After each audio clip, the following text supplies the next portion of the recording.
L'année 2019 qui vient de s'achever a été une année particulièrement agitée dans le monde en général et en Côte d'Ivoire en particulier, brouillant encore plus les perspectives politiques, économiques et sociales. Tout est accompli à travers cette rencontre historique du 3 janvier 2020. Tout est accompli. Le reste n'est que l'affaire des hommes. À travers cette rencontre, je peux dire que Dieu et Gbagbo m'ont mis en mission. Gbagbo m'a mis en mission de réconcilier son peuple. Et je ne faillirai pas à cette mission. Et je mettrai tout en œuvre pour qu'elle soit une réalité. Le temps de la réconciliation est arrivé. Je voudrais demander à nos camarades que le temps de la réconciliation est arrivé.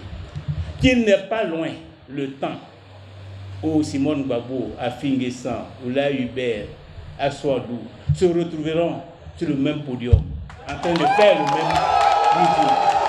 Il n'est pas loin le temps où Sangaré, Isiaka et tous nos camarades, membres de la direction, seront dans des délégations communes avec Kone Boubaka, Etienne Amouakon, etc., parcourant la Côte d'Ivoire pour porter le message de réconciliation de la Côte d'Ivoire. Ce temps n'est plus loin. Et ce temps, nous devons le travailler, nous devons le préparer. Parce que c'est ce temps que la Côte d'Ivoire attend de nous. Vive la liberté. La liberté à Laurent Gbagbo et Charles Blé Goudé.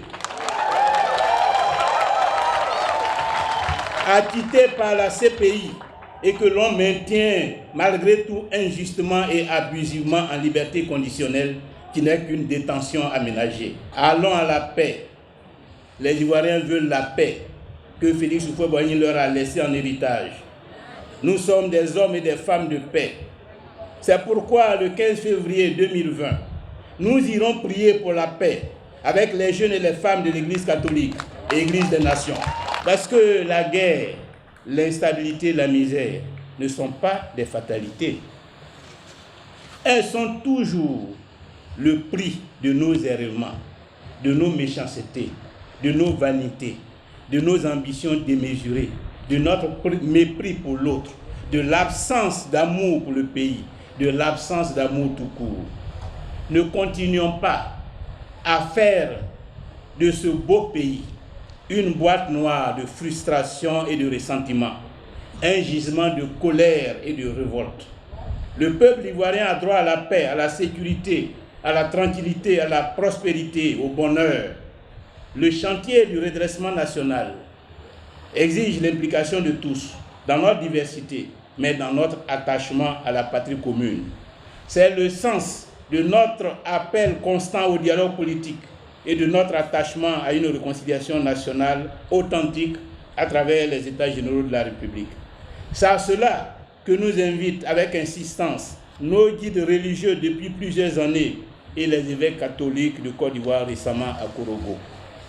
Ils nous ont parlé de la réconciliation nationale et à travers elle la libération des prisonniers politiques. Ils nous ont parlé de la concertation et du consensus. Ils nous ont parlé de l'indépendance totale de la CEI. Ils nous ont parlé d'élections présidentielles ouvertes et inclusives. C'est le programme dans lequel nous sommes engagés depuis plusieurs années. Et je voudrais ici solennellement dire que nous adhérons totalement à ce programme, à cette vision, et que nous ferons tout en cette année 2020 afin que la concertation nationale, le dialogue politique conduise à une CEI crédible, transparente, qui inspire confiance à tous et à des élections présidentielles ouvertes et inclusives. Chers camarades, voilà le chantier que nous allons réaliser cette année. Tous nos efforts seront concentrés sur les élections de 2020 et sur tout ce qui doit être fait pour que ces élections soient véritablement transparentes. Nous avons déjà marqué notre objection à cette CEI dominée dans les commissions locales pratiquement à 100% par des militants du RHDP. La CEI doit être réformée pour qu'elle épouse les standards internationaux, pour qu'elle garantisse des élections libres et transparentes. Je vous demande de ne pas douter et de continuer le travail. Le travail, c'est la reconstruction du parti. C'est l'achèvement de l'opération Zrama. Le travail, c'est l'unité du parti. Dans les jours à venir, nous allons nous mettre à la tâche, de manière à ce que le congrès unitaire que nous attendons tous soit une réalité dans un avenir très proche. Nous sommes fiers d'être le Front populaire ivoirien. Nous sommes fiers de caresser une histoire, quelquefois scabreuse, quelquefois difficile, mais nous sommes fiers d'être le Front populaire ivoirien. Nous avons une histoire. Notre histoire ne se circonscrit pas dans un environnement socio-temporel donné. Notre histoire date de très longtemps. 1982, 1990, la lutte pour la reconduite donc du multipartisme. Voilà notre histoire. Notre histoire est grainée de chapelets quelquefois tristes. L'exil, l'emprisonnement, le déni. Mais c'est ce qui fortifie et renforce notre personnalité. C'est ce qui fortifie et renforce notre identité personnelle. Soyons fiers d'être le Front populaire ivoirien. C'est un moment donc important, un moment fort. Mais au-delà de la tradition, c'est une communion. C'est une symbiose. C'est une page très forte de rapprochement entre le chef et ses équipes, entre le leader qu'est Pascal Affi-N'Guessan et tous ceux qui aujourd'hui ici croient en son combat. Nous ne saurions nous dissocier d'un environnement qui évolue avec des identités nouvelles, avec des problématiques nouvelles et dire que nous nous renfermons sur nos petits espaces et dire que nous sommes dans une mentalité d'assiégés parce que nous avons peur de nous ouvrir sur les rendez-vous de demain. Le Front populaire ivoirien, à l'évidence, avec Pascal Affi-N'Guessan, a décidé de s'ouvrir sur le monde. Bonne année, Président. Nos vœux de santé, nos vœux de réussite, nos vœux de bienveillance par rapport à tous les défis et toutes les missions. Camarade Président, nul besoin de te dire que pour les batailles qui restent à mener, pour nous conduire à la victoire totale, tu peux compter sur la détermination et l'engagement de toutes les femmes du Front populaire ivoirien. Avec l'unité du parti, qui deviendra une réalité d'ici peu par la grâce de Dieu, je suis convaincu que nos forces vont se décupler. Parce que plus que jamais, l'OFPI est mobilisé pour la victoire qui marche vers nous. C'est pourquoi, camarade président, nous allons investir dans les prochains jours toute la Côte d'Ivoire pour annoncer la bonne nouvelle, celle d'une Côte d'Ivoire réconciliée, unie, solidaire et prospère.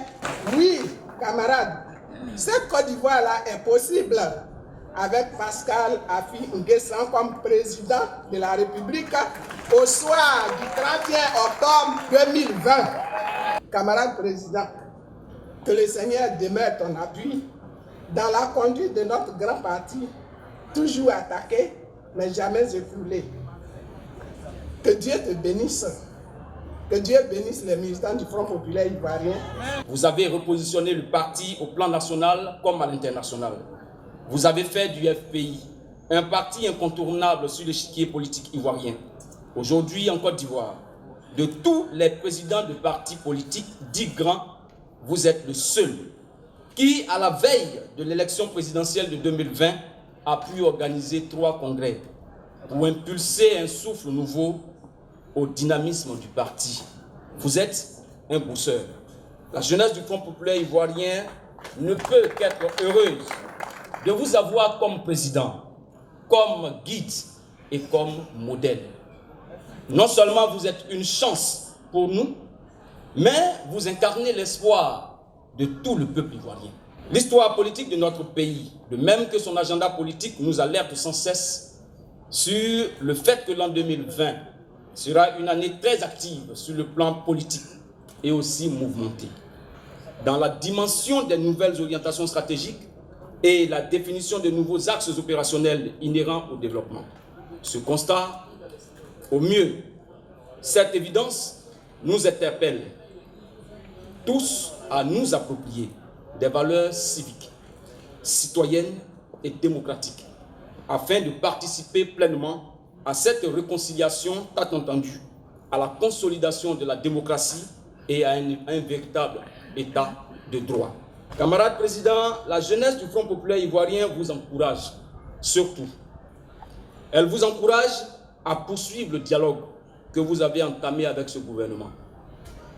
Elle attend que vous usiez encore, mais un peu plus, de votre caractère diplomatique pour obtenir de ce pouvoir l'établissement gratuit de la carte nationale d'identité. S'ils ne sont pas d'accord avec ça, luttez pour obtenir le prolongement du délai qui est fixé à juin 2020. Il faut le pousser au 31 décembre 2020. Avec les SGA.